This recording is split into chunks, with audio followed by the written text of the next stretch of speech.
Hello and good morning to everyone.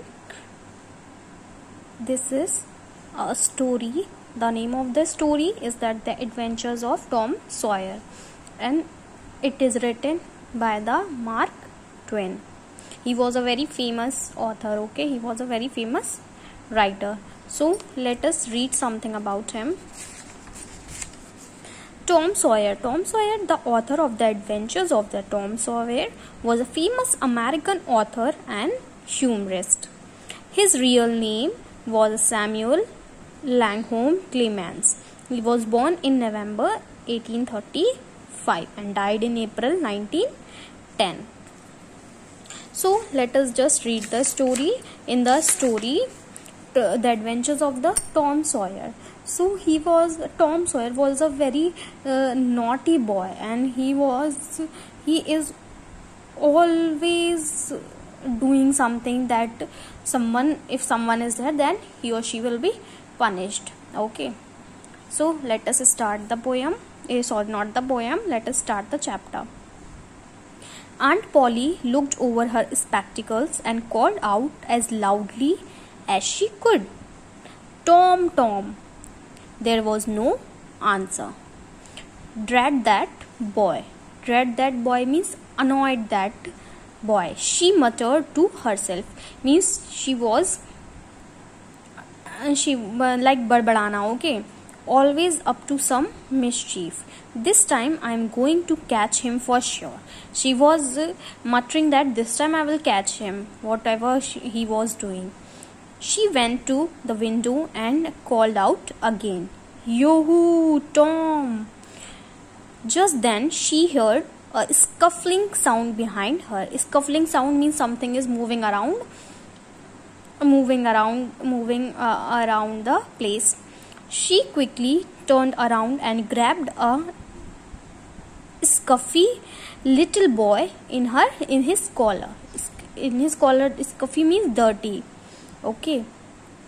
It was Tom, who was trying to escape without being seen by his Aunt Polly, and he was trying to escape and that she will not see him.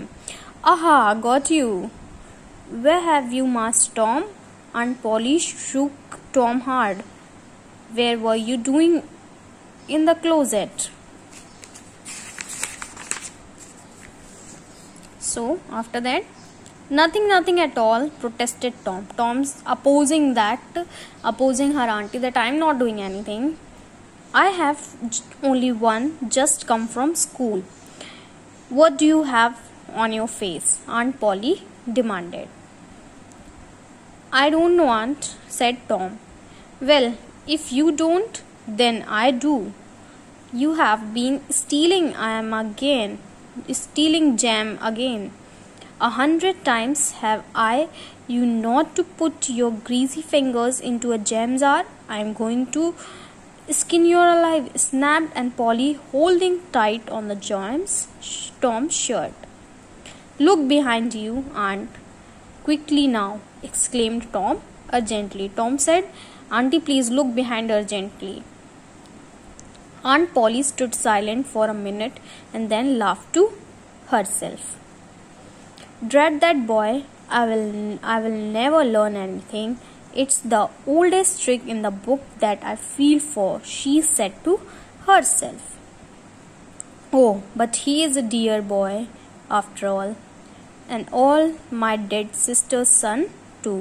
So he was her sister's son. In my day to look after him, after her that she have to look after him.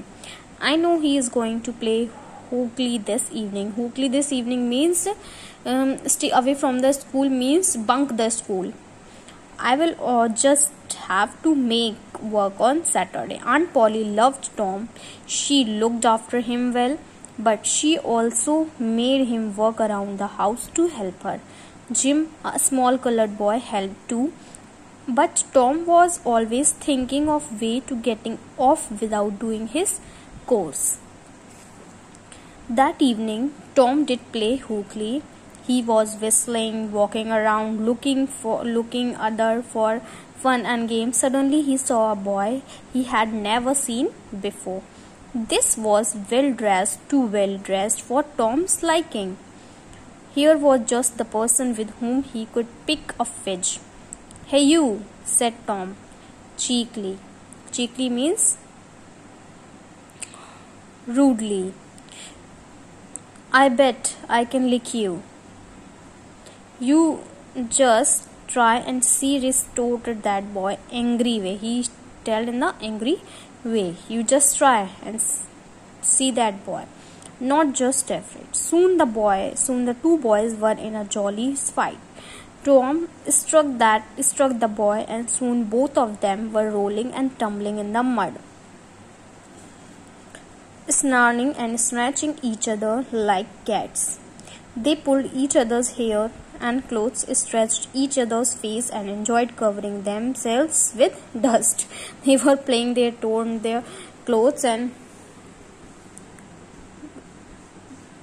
when Tom got home that evening, Aunt Polly took one look on his clothes